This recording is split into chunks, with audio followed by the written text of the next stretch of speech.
You guys, I am so excited for you to meet Bjorn. He is a coach, he's a successful entrepreneur, he's an investor. He describes himself as a catalyst for innovation, which I love. He's probably pitched over 1,000 times, and he may have disclosed that he's pitched to places like Forbes. Pretty impressive. He's raised millions of dollars and worked with VCs to invest and grow their businesses. And so this is going to be kind of the first version of two, because he's also presenting again on pitching for us on February 18th. And so I'm going to tell you that now because he's got a lot of information to share. So this is really only part one of part two. And it's going to be on investing and pitching to investors. So super excited. Give it up. This is Bjorn. Awesome. Thank you so much, Stacey, for that wonderful introduction. I'm gonna have to start taking you places with me. Awesome. Great job. Yeah, come on with me.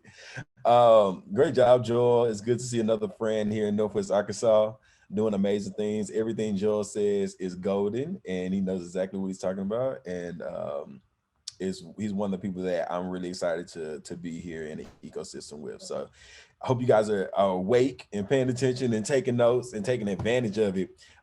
As Stacey mentioned, my name is Bjorn Simmons, and I think I want to be able to share my screen. Yes, perfect. Awesome.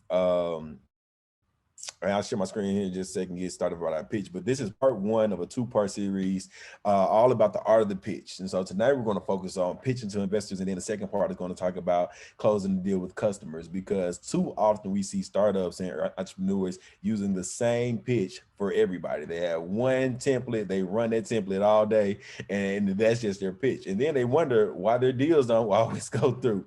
It's because people, they recorded themselves with the same pitch. And so I'm going to show you guys the true art of the pitch for the investors. Tonight, we're going to really walk through that. This is your big vision pitch, right? This is the pitch that's going to get them going. And so I'm not sure you guys will be able to see me while I present, but I'm going to just jump into that. Let's see. All right. Can we thumbs up? Can you see my screen? All right. Now let's go to full screen there. We all good? One more thumbs up. Perfect. All right. So the perfect pitch, pitching to investors, part one. And I'll taught this workshop a number of times. And I hope you guys will hear me out. As Stacey mentioned, I'm an entrepreneur that works on behalf of other entrepreneurs now. And so I was starting my startup journey in 2014 with my first company, Wiser. And we went all over the world pitching to every investor, every accelerator, every company that would hear us out.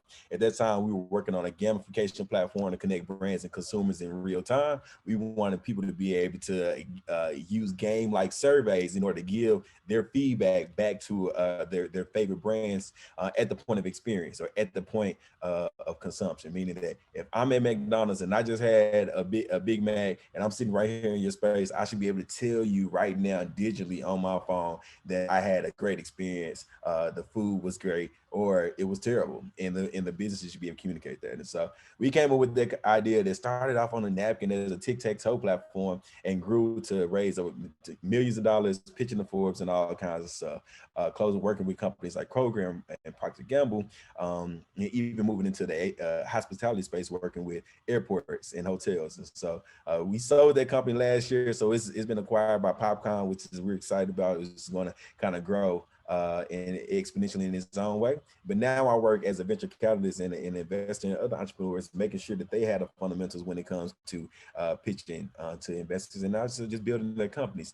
Pitching, being able to pitch your business and having a successful business are two completely different things. So we're going to start there.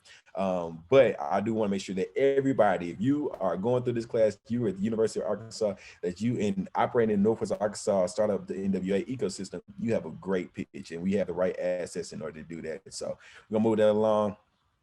Reason why we're all here, and I'm sure you're here because you love entrepreneurship, or you're an entrepreneur yourself. And reason why we love entrepreneurship, because entrepreneurs make money. And so the stat that came out, 2018, is that according to the wealthy analysis of people who make at least $30 million, 260 to about 270,000 of those, 67%, were entrepreneurs. Meaning that entrepreneurship is the pathway to success. It really is. And if you narrow down, drill down, focus on the long term progress of yourself and your company, you really can be successful. And so I'm here to create millionaires and billionaires. And I'm sure most of you guys that are here in this class have the same vision. So let's start. Let's jump right into it. When you're looking at building your company, especially building your pitch, you want to model that from the best of the best. And Y Combinator is the best accelerator program in the country. All right, there's some of the best companies that come out of there. Companies like Uber have gone through the program, and you all know where they've gone. They IPO'd at least 30 companies and continue to grow and invest every year. But Y Combinator is a great tool. Michael Siebel over there has a Y Combinator startup school. So a lot of these things that we're giving you guys through this entrepreneurship program, you can go on Google and go to Y Combinator and see best in class solutions on how to do this, right? So most of the things that we need, we're giving you are available online, but you have to implement them, and we can coach you through that. So Y Combinator, according to Y Combinator, the 7 questions your pitch should always answer is: what do you do? How big is the market? What's your progress? What's your unique insight? What's your business model? Who's on your team? And what do you want? And we're going to break each of those steps down. I'm going to turn to our own words. But the most important thing from this, what I can tell you, is make sure you ask or tell the investors what you want. So often entrepreneurs have this great pitch. They pitch their business, have a fantastic team, fantastic slideshow, fantastic demo. And then you get to the end of the pitch and the investor's like, so what do you want?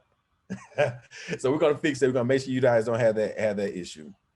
I'm going to start off. I want to give you guys an example. Hopefully this works, of a great pitch. This is one of my good friends, Jasmine Crow. Her company, Gooder, launched in 2017 and is now skyrocketing to success. And hopefully this works well. If it doesn't, we will move on. Let's see. Stop screen share. Share one more time. And yep, perfect. All right, let me know if the sound and everything's all there. Okay, this is Jasmine Crow from Gooder Co. Your 5 minutes begins now. I want to take a moment to tell you about the day that I saw the light. My college roommate, who had worked as a successful celebrity makeup artist, they had traveled the world with the likes of Alicia Keys and Paula Abdul, decided with her husband that they would relocate from New York City to Atlanta and chase the American dream. And one day I went to visit their house. And as she and I sat there catching up, she offered me a glass of water. When she opened her refrigerator door, I could immediately see from the front to the back. As she turned around, she saw that shocked look in my eyes. And she stood there, pregnant with her second child, and burst into tears, telling me that she knew what I was thinking, and that while she always tried to keep meals and snacks in the house for her 2-year-old son, they often didn't have the money to. And what I remember most about that day was this bright light shining in my eyes from this empty refrigerator. This is a plight that far too many people face. Here in Atlanta, nearly 800,000 people are experiencing hunger on any given night, including 350,000 children and seniors, all living in food insecure households. And what's worse is that every month, like my friend, they have to make a critical decision, having to choose between paying for bills, like their rent and their utilities, and paying for food. No one should ever have to decide if food is a necessity in their household, and here's why. Every year in this country, we waste 72 billion pounds of perfectly good food, and we spend $218 billion doing it. In fact, 27% of everything in our landfills today is now food, an increase of 50% according to the EPA. This is the problem, and it is one that we are laser focused on solving, because nationwide tonight, 1 out of 7 people will go to bed hungry. Good evening. My name is Jasmine Crow, and I am the CEO and founder of Gooder, a sustainable food waste management company leveraging technology to combat hunger. And I've been invested in this fight since 2013 through an initiative I created called Sunday Soul, in which over 50,000 meals have been cooked and served to people experiencing hunger across this country. And it was through this that the idea for Gooder was birthed. When a video from one of our events went viral, I took some time to read through the comments. And amongst the praise, there was one reoccurring question: which restaurants donated the food? Sadly, that answer was none, but it sparked an idea, and that's when my quest began. I started to ask businesses, why don't you donate your surplus food? And what we found out is that they were afraid. They were afraid of being sued, but more so they were unaware of the federal protection offered to them under the Good Samaritan Act and the new enhanced tax legislation that now allow them to write off up to 30% of their annual income for their food donations. So what this meant now was, not only could these businesses improve our communities, they can improve their bottom line. And that's when I created Gooder, a food waste management platform. Our blockchain-enabled mobile and web apps allow our clients like restaurants, hotels, and concession companies to redirect their surplus food via our staff of certified food handlers to nonprofit organizations that feed people who are food insecure. As part of our service, we provide our clients with packaging materials, added protection by making sure that all of our recipients are in good standing with the IRS and sign a strict hold harmless agreement. Our technology handles the task of gathering and storing all the necessary documentation so that tax deduction process is seamless at the end of the year. Our clients can access analytical reports and impact reports so that they're able to see their impact in the community through the nonprofits that we serve, on the environment, and of course, their bottom line savings. The Gooder team brings to the table years of experience in marketing, operations, development, and social impact. And since our humble beginnings in January of this year, we've rescued over 75,000 pounds of prepared foods. And our clients now include the world's busiest airport, Andretti's Indoor Karting and Games, Turner Broadcasting Systems, and Red Lobster. Yes, we rescue those delicious biscuits. And while I'm so proud of the work that we've done, I still see that light.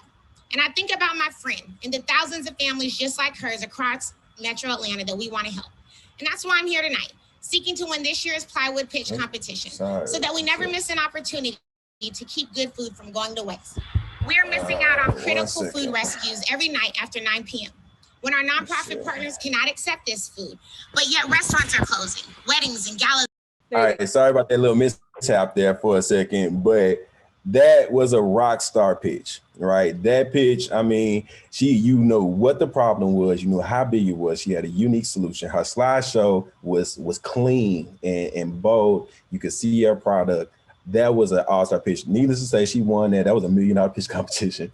And I competed against her, and she's not one to compete against. But I wanted you guys to see an example of what a rock star pitch looks like. And so give me some of the things, if you guys can turn your mics off, let's make this a little interactive. What's the big problem that Jasmine was seeking to solve? Anybody? Food waste. Food going to waste. Yeah. And food insecurity. Food insecurity, very clear, big problem. Everybody can relate to it. She wasn't so far-fetched to talk about. She had a very specific story to introduce it, but then she talked about the big problem in a way that everybody could understand it, right? Entrepreneurs and innovators are problem solvers. At the end of the day, you're solving a problem, whether you're opening a new restaurant in a place that doesn't have Italian restaurants, or you're building a food insecurity app like Gooder, you're solving a problem. So introduce that problem. Next thing, let's talk about her solution. What was her solution? How was she implementing her solution? Anybody? An app that has blockchain in it to make sure that everything is going full circle from when someone's using it in a restaurant to then who gets the food after. Awesome.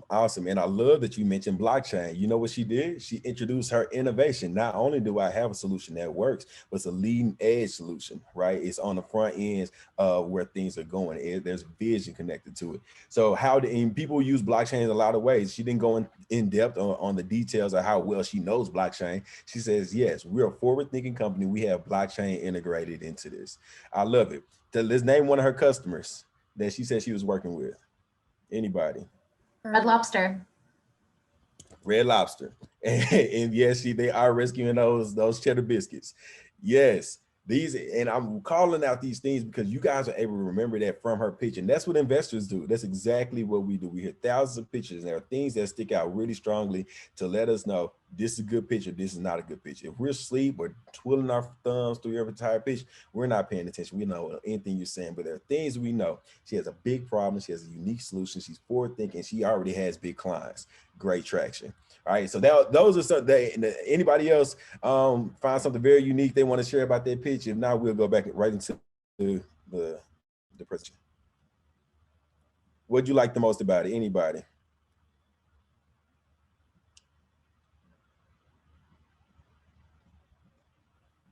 I thought she had a very energizing tone. She spoke slowly but confidently and loud. It really seemed like she knew what she was doing, but it wasn't too robotic.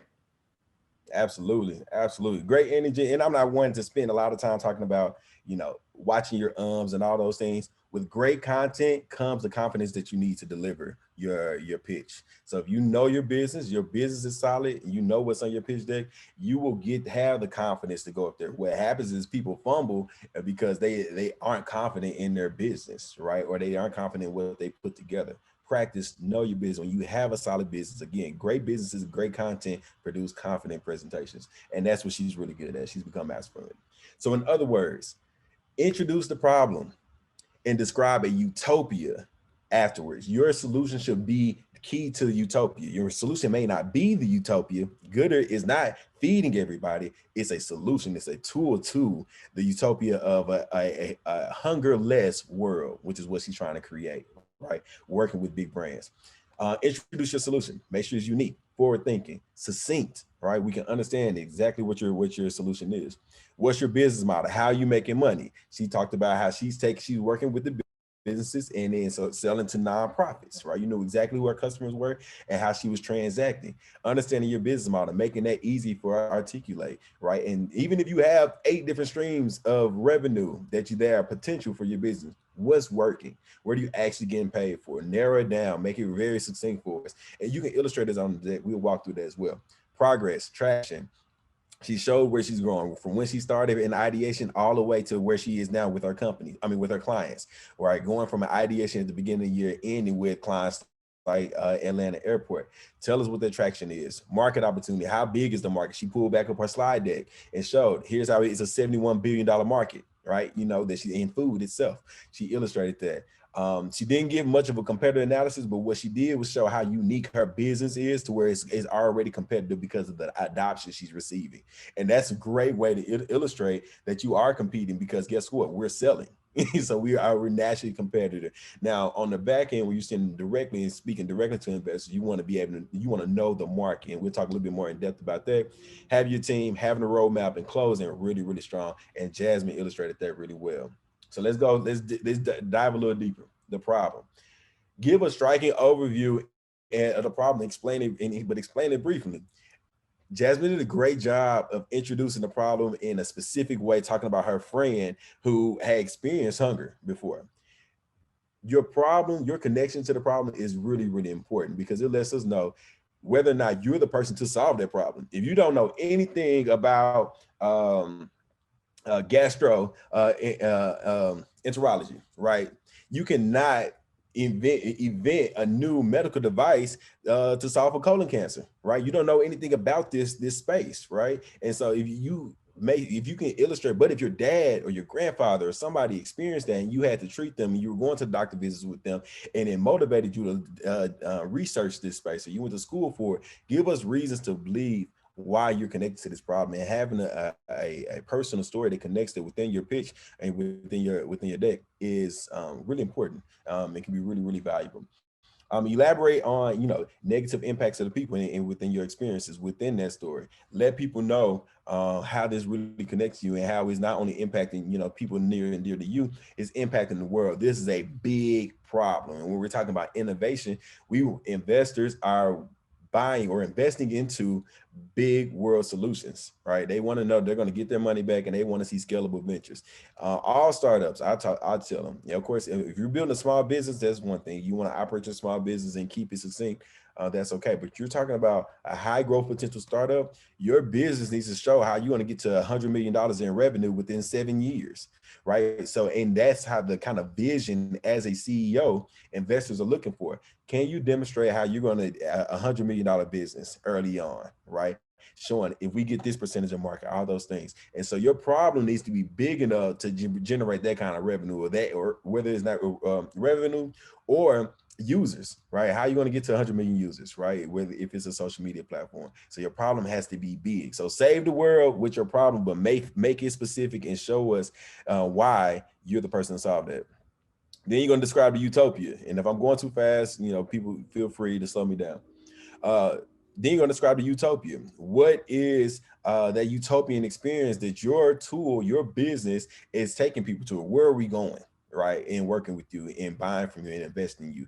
Let us know. Envision how you solve the problem and what their world looks like and articulate that to us, right? And so Jasmine did a great job of this. She wants a hungerless world. There's enough food being out there that we could replace, be more responsible with it, and use a technology like Gooders in order to solve food hunger, world hunger by replenishing those tables with surpluses of food from the restaurant owners. That's awesome, right? And that's those kind of things that we wanted you to be able to articulate from us with your businesses. And I'm not in person. If I was in person, I'd be calling people out, asking them what their utopian solution was. If somebody wants to jump out there and say, "Hey, here's the word I'm going to create with my business," feel free, but communicate the big value in the world utopian experience that we want. I'll give somebody a chance to jump up if they want to. Where are we going? All right. So for my business, I want to see a world where, with Wiser, WYZE 2Rs, I want to see a world where brands and consumers can communicate in real time, right? I could tell, we use Yelp all the time. We use Google all the time for reviews. And these reviews are oftentimes historical. But when we pitched, we said, we want to see a world where brands and consumers can communicate with each other in real time. Consumers can give their response back, and brands can send all the way down to their management team ways to respond to the feedback they got from the consumers. That's what we want to see. And that world would create, I think, a more efficient world, and we have better experiences where we go because people now able to give you real-time experience.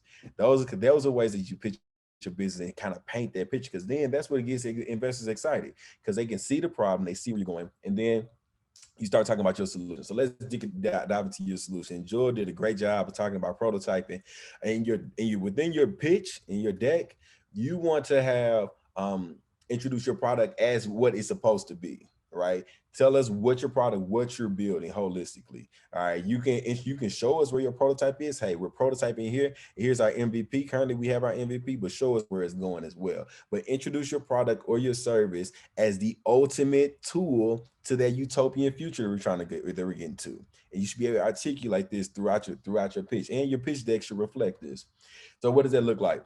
Use videos and mock-ups. No more we don't want to see words. Don't just talk about it. Like, show us videos and mock-ups. There are freemockups.com, right? You can pull a mobile phone, upload your a concept of the interface of your business on a mobile device. Use those things. No more demos of no more illustrations of your product without some kind of demo or visualization of it. We really want to see that. So if you have to have somebody design it because it's not built yet or whatever, find that designer, use Fiverr. There are a ton of tools to get you what you need to design and illustrate and help us visualize where your product, because get this, it's not as fluid as it was maybe 5 years ago, but people have raised millions of dollars without a product and just by pitching. So your pitch can be very, very valuable, right? Oftentimes, if you have a pitch for a solution that's grand enough, people will invest in you to build it. Meaning they'll give you a runway of 18 months to 2 years to 3 years to build this out. Meaning I'm going to give you $3 million to build this solution out because it's so great and I think you're the person to do it. But you have to show us what that product is and paint that future for us. There's a company in Miami, I don't want to call them out, but they were a facial recognition technology and raised millions of dollars, upwards of $10 million before they even had a product. I'm talking about Series C, Series Seed, not C, pre-revenue investor raise, and they raised about $10 million and did not have a product, right? Because their pitch was so succinct, it was so tight, they had a problem, they were experts at where they were going, and they needed the funding in order to build that out. That happens. Not so much as it used to, because you had a lot of people who were going after getting a lot of money, and investors lost a lot on these fabricated pitches. But if you are able to match a solid product and a pitch, you can raise the money from investors to get what you need. But illustrating and have those visuals of your product or your service is so important. If you're a service provider, show us you in the community or with your audience, right? Illustrate that. It's super important. Business model. use graphs and business models. Show us how you're making money. Business model is basically how you making money. Using graphs and timelines and charts is the best way to visualize this. Don't a lot of words on your presentation in the upper is never helpful, right? And you should have your pitch presentation, meaning that I'm pitching in front of you, and you should also have your presentation for investors that you send off, and they can easily navigate to understand what's going on. Meaning that they don't need you to pitch it. They can go through your deck and understand exactly what your business does. And so you should have that very succinct. So within your business model, through use graphs, charts, all this stuff to make it very visual. Show us how you make money. Show us the plenty of the different ways you make money. So if you have 8 different revenue streams, you can illustrate that throughout your chart on your chart. But as you're pitching, give us the main 2 or 3. How you really the meat of how you generate money. Let us know what your key metrics are, right? And things like lifetime value. The lifetime value of our company is this, right? Our customer acquisition cost. Show us how in depth you are with your business. Do you have a CFO on your team? Do you have somebody that's looking at CPA that's looked at your numbers to help you come up with financial projections? These are all things that investors can tell when you put their work in to understand your business model. And again, for a high growth potential company, they want to see that hockey stick. They want to see how your company is going to grow over time in order for them to get their return. And most of the time, that's $100 million company, right? And now most businesses aren't $100 million, right? So understand that, but they want to see that you can paint that picture. Are you that level of entrepreneur? And if you're not, be honest. Say, hey, this is a $50 million company. We're going to make $50 million in 3 years. If you invest $50,000 right now, you can get 10x return in 3 to 5 years. This should be worth your time. If you can articulate it well, investors will understand that. But if you don't know your numbers, they will eat you up and chew you out, and you'll be working time and time again, saying, I have a great idea, but nobody give me money. And part of that is because you don't know your numbers. So know your numbers. Progress and timeline. Show us your traction. What does the timeline look like? Where did you start? We want to know. We want to know your story. Oftentimes, investors don't invest in the best solution. They invest in people. So let us know where you are. And what in the timeline and your projection, how your progress is going. When did you find out about this product? I mean, when about this problem? How long did you invest in it? When did you get your MVP done? When did you lock in your first client? Right? When did you generate your first $1 million in revenue? That timeline shows us how active you are, right? And because some people have been working on that, we all have those friends or family members who've had this idea for 10 years and they've just never gotten started, right? We want to know, as an investor, I need to know that you're not going to just hold my money for 10 years. They want to know that you're going to be able to implement, once I cash this check and this check clears, that you're going to hit the ground running because you already demonstrated progress over time. Have that timeline. Illustrate it on a timeline. All right. Don't just, bullet points are cool, but give us a timeline. Simple timeline. It can be pretty as we have it on this deck, or creative like that, or it can just be a simple timeline with a date, and a caption.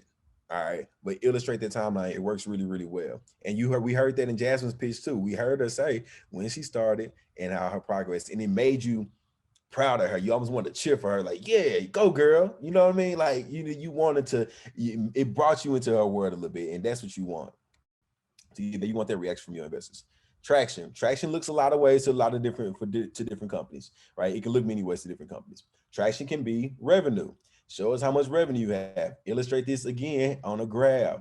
That, like, why we like graphs and visuals, because that means you digested the information. You should have all of these things built out in your Excel sheets or whatever you use to manage your business. But when you come to a pitch, we want to make sure that you can articulate, that you can summarize that you can synthesize what you're doing and visualize and articulate it to a business. That way we can go pitch on your behalf. If we love it, your investors will be your biggest champions if they love your business and if they can articulate your business. So you want to give it to them in that way. Traction the same way. I've closed this many, I've generated this much in revenue over time, right? I've acquired this many customers. If you have not made $1, it's okay. What else have you done, right? What other metrics have you set for your company that matter? Is it user acquisition? Meaning I have 100 users on my platform. If you went from 0 to 100 users in 30 days, that's great, right? Those are things that really matter. Show us that. Right, let us know if it's ad generated revenue. Let us know. Right, revenue and users usually is our the biggest way to illustrate traction. But if you have pilots going on with big customers like a Walmart, right, or University of Arkansas, you're doing a pilot there, that's traction, right? We're moving, we're building. We're not, may not, it could be a free pilot right now, but there could be terms within that agreement that if this works, then it gets monetized, right? Let us know where your company is and be honest about it too, right? Let us know, but we want to see that honesty and that transparency so that we can trust you as an entrepreneur. Size of the market. How big is this? Again, this goes back to that billion-dollar company, right? And most markets that we're penetrating are, can be articulated into the billions, right? The world is big now. Globalization is here, right? And so don't think about your business as just a regional proximal business anymore. You don't have just a Northwest Arkansas business anymore, all right? Even the pandemic has showed us things are digital, right? People are buying and supplying all over the world now, and your business should be forward thinking like that. So what is that total available market? I know in those of you guys are students, so you guys are studying TAM, SAM, and SOM, and those things actually matter. I remember when I was a student at the University of Arkansas, going through some of this jargon was like, nobody's going to use that. Actually, sometimes they do. All right, this is one of the things that they do. Total available market. How big is the market? This means everybody's playing in the retail space that's generated revenue has made $1.9 billion. Right, your serviceable available market is a market that's acceptable. I mean, that's available to you, that you could get access to. Right, this is unique to your unique market strategy, unique to your product, your business model, your relationships. This is something that you're going after. Right, so it's the size of the pie within this overall market that you can go after, and then your obtainable market. What I actually think I can acquire. Right, what can I actually get? Most of the time, that's between honestly, rule of thumb is 1 to 10% of the TAM or your SOM. Looking at it, to be 1 to 10%. So you saying I can get 10% of my serviceable market, my SAM? That's great, but the investors are going to try to hold you against that. What does 10% of that look like, right? So what does 10% of the market look like? What does 5% of the market look like? Oftentimes it's very small because you're sharing that market space with your competitors.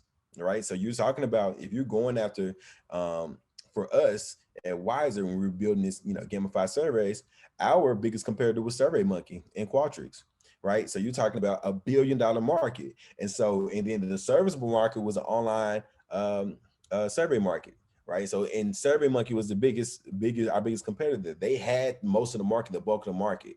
Right. And within our pitch, we would say we're going out to 1 to 3% of this market within 3 years. Right. But that was a big number. Right. If it's $1 million and if it's $100 million serviceable market and I'm going out to 1% of that, I mean, I'm trying to get to $1 million pretty quickly. All right. 1 to 3 million really pretty quickly. Those are simple numbers, but I'm trying to get you guys to understand how the TAM, SAM, and SOM work and how important they are.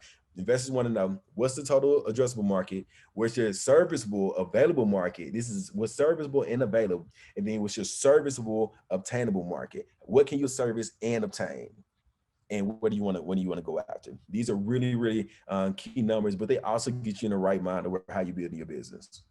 Any questions about that? All right. Target market. So based on this sizable market, so we understand here's our big vision, our $1 billion company that we're building. We're going to get to $100 million in 5 years. And here's the market we're going to go after to get it.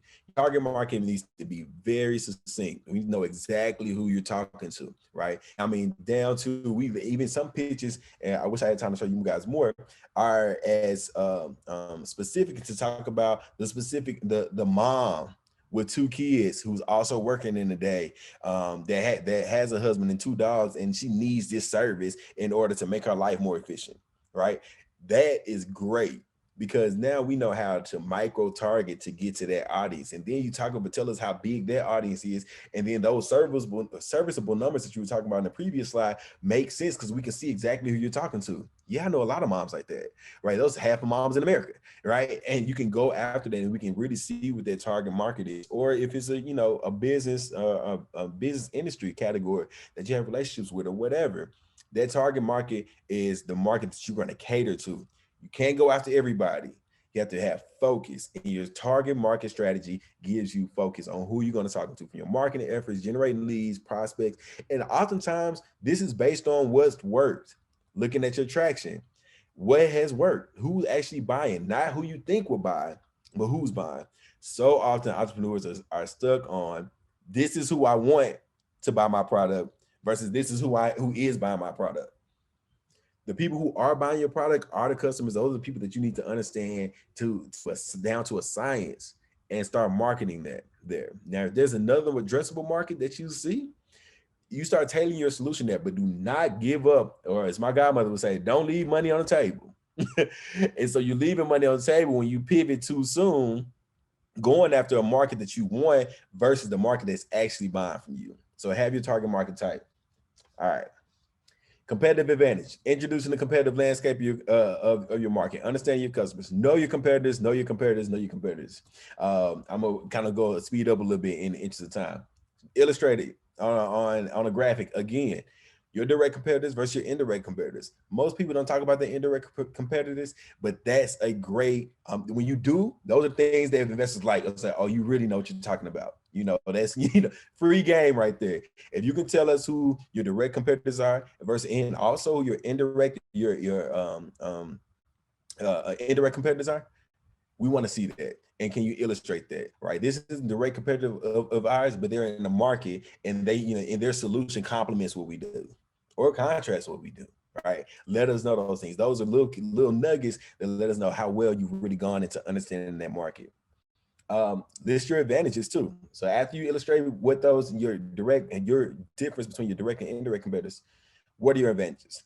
They do this well, but here's what we do the best. We do this the best, this the best, this the best. We're blockchain enabled. We are working with nonprofits. We're also leveraging legislation that allows us to market to businesses so they don't feel like they're losing money in this. We're educating. We're first to market to educate restaurants that they're able to get tax write-offs for the food they donate. Right? These are advantages to say, yes, you can do that. And they build into your pitch. As your pitch is almost like a water flow, a waterfall, right? It starts heavy, and you notice that the water is just building up to make this beautiful thing that is your business. The team, some of the Avengers, right? Do not half-ass your team. I don't know if I can curse or not, sorry. But your team needs to be solid, right? Not your cousin and your mom and your dad. Right, your team needs to be solid. Talk to people. Get in the practice of pitching. I get asked this question all the time. When do I start pitching? You start pitching the day you get the conviction that this is the business that you want to build. When you have that idea, start pitching it. Say, hey, what do you guys think about this? What do you guys think about this? And then you'll start noticing that your team members start coming to you, start attracting them, because those conversations turn into a synergy, right? I know often you go on LinkedIn and say, I want somebody from Amazon and that has this experience. And since they worked at Amazon, I know they can help me build my online marketplace. Well, you never know what that guy Amazon did there, or how much of a shark they may be, because they feel like they're an expert at what they do and they want to take over your whole business because you're a student at the U of A and you really don't know what you're doing. And it's a great opportunity. Talking from experience. All right. Find the synergies with your team members, right? Talk to the experts, talk to people like Joel. Those advisors, those people who are speaking to you in class or are leading accelerator programs or entrepreneur development programs. Those people have connections in a network they can access, and and you'll see like the dots connect when you ask them, hey, I'm looking for a sales guy, or I'm looking for somebody who's really well-versed in blockchain, or I'm looking for a CTO. If you're building a software company, you have to have a technical person on your team. You have to. You need somebody managing the product. Software innovation moves so fast that if you're not a tech savvy CEO, you're going to miss the wave, or you're spending all your time working with outsourced companies that are taking your money, and you're going to bleed money. So start working on those, that technical co-founder, director of technology, CTO, whatever it is, but you need that person. Forbes listed the startup all-star team is 3 things. It is having a hacker, a hustler, and a creative. Again, it's the hacker, the hustler, creative. I use this everywhere I go, HCH. All right, the hacker is that tech person. They can build the product. They're your tinkerer if they're Joel and you're in the hardware space. All right, but they're your product person. They own the product. The hustler is the CEO. That's the business person that's closing the deal. That's the person that's pitching, the one that's make sure the business model is tight, the one that's talking to customers and investors. And then the creative is the one that's making everything cool. They're marketing, they're PR, they're making it pretty. Right? They're giving the brand character, making it unique. But those three people are the startup dream team. And I've seen it over and over again that it works really, really well. So keep that in mind, the hacker, the hustling, creative. And I really wish the university, and I've worked at other universities as well, would integrate, the engineering colleges more into the business colleges. Like they need to communicate with each other, right? And as well as the arts community on campus. So don't feel like, oh, you're not a business student, so you can't work with me. That's the furthest thing from the truth. So I encourage you, go talk to the engineering department, go talk to the creative department, artists, all those things that can help you turn your business and your brand into what you want it to be. All right, so some of the Avengers when you come to your team. Have your roadmap, know where you're going, what are your next steps and the goals, let us know that. And then again, I'm gonna repeat this, make the ask. Over the course, most of the time people are pitching from 5 to 7 years, right? And the thing that understands when you talk to investors have a 5 to 7 year return model, right? Most funds have to return back to their LPs in 5 years. I mean that their companies they invest have to show some level of a return or success within 5 years. So always communicate from a 5 to 7 year roadmap. And then make the ask. Do not waste your time pitching to investors or really anybody without making an ask. You're wasting a lot of time if you do that. Those things can be communicated in the email.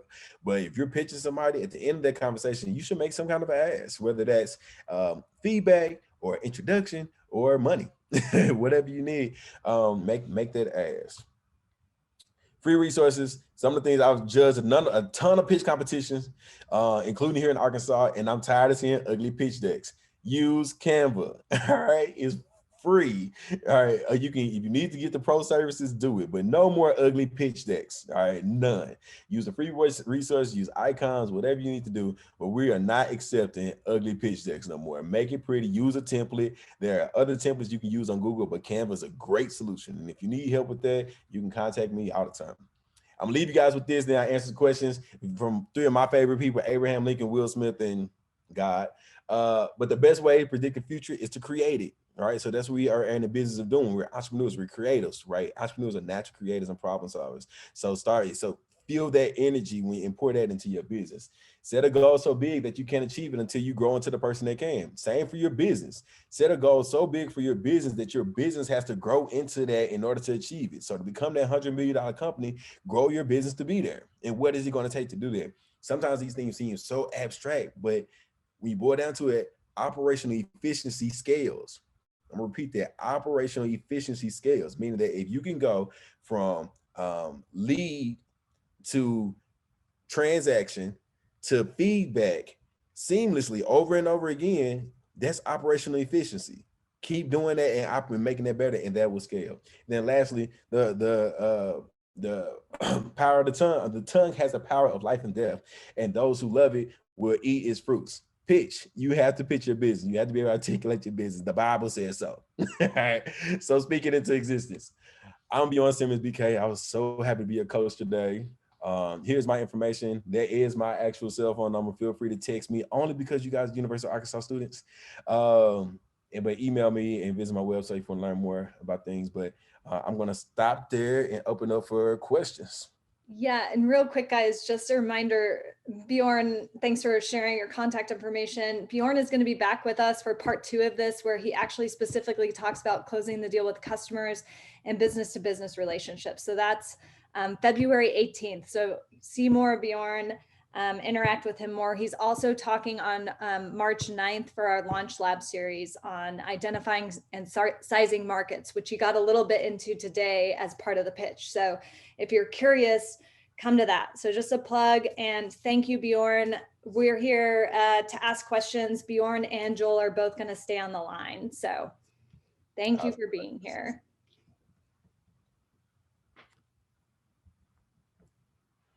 Any questions? Anybody want to give me that 60-second pitch right here on the spot? This is free coaching, guys. If you have a pitch, this is an awesome opportunity. Joe, we may have to put together, $1,000 or something. Maybe for a session 2, I had to come back with some money, and then people be a little bit more courageous. Bjorn, I've got a question. Sure. Yeah, so like as students, it can be difficult to find credibility in convincing investors that you have an understanding of your market and the problems that you're solving. Do you have any tips to help students, I guess, show more credibility, but also any tips for, I guess, how to approach the situation? Great question.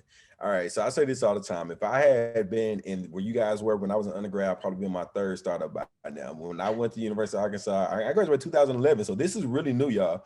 But the entrepreneurship department looked way different, and now is moving into the high growth potential space. The innovation space is really great.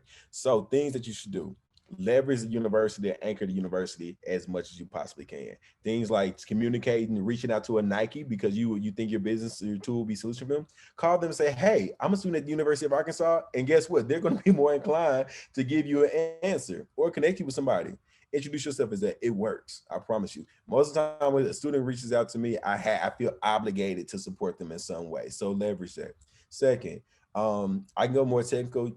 SBIR, tech commercialization, IP that the university owns, that research that grad students have to do, turns into intellectual property. If you can match that with your business, that's golden, right? I have intellectual property through research at the University of Arkansas that validates this solution as the solution for the future, right? That's golden.